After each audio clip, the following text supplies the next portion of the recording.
Assalamualaikum warahmatullahi wabarakatuh.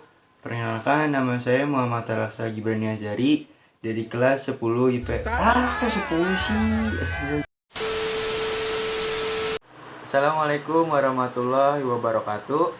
Halo guys, perkenalkan, nama saya Muhammad Alaksa Gibrani Azari dari kelas 11 IPS 2. Jadi di sini saya ingin menjelaskan tentang jaringan epitel.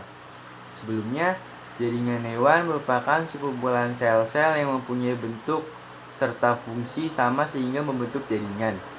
Ada beberapa jenis jaringan pada hewan, diantaranya jaringan epitel. Selain jaringan epitel, ada juga jaringan otot, jaringan saraf, dan jaringan ikat.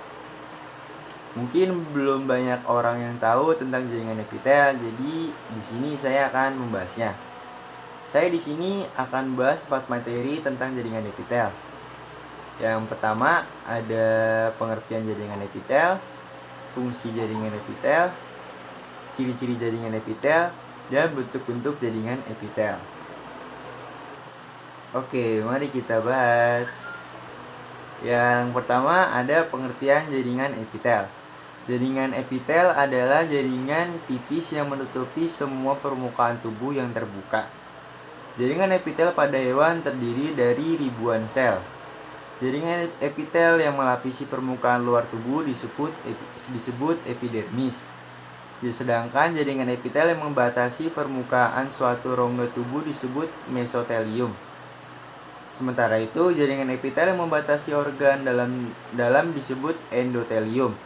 Seluruh jaringan epitelium terletak pada suatu lamina basalis atau lapisan membran basal yang memisahkan epitelium dari jaringan di bawahnya seperti jaringan ikat, pembuluh darah, dan jaringan saraf. Permukaan sel yang berhadapan dengan lumen disebut permukaan apikal. Sedangkan permukaan sel yang berhadapan dengan membran basal disebut permukaan basal. Yang kedua ada fungsi jaringan epitel. Jaringan epitelium memiliki fungsi sebagai berikut. 1. Transportasi, yang artinya pengangkut zat-zat antar jaringan atau rongga yang dipisahkan.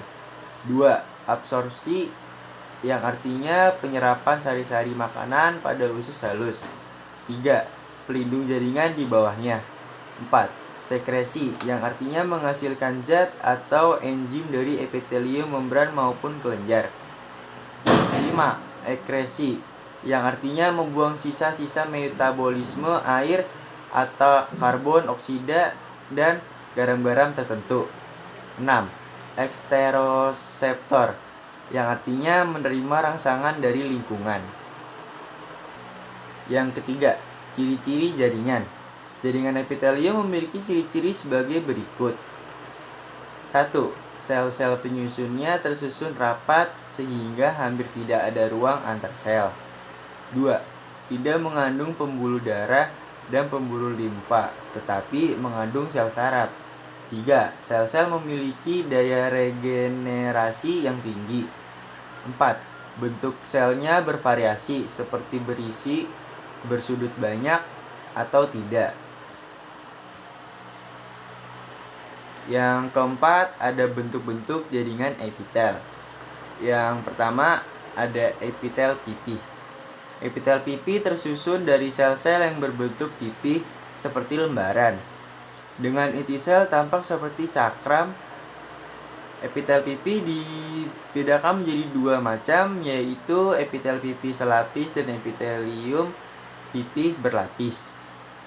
Yang kedua ada epitelium kubus.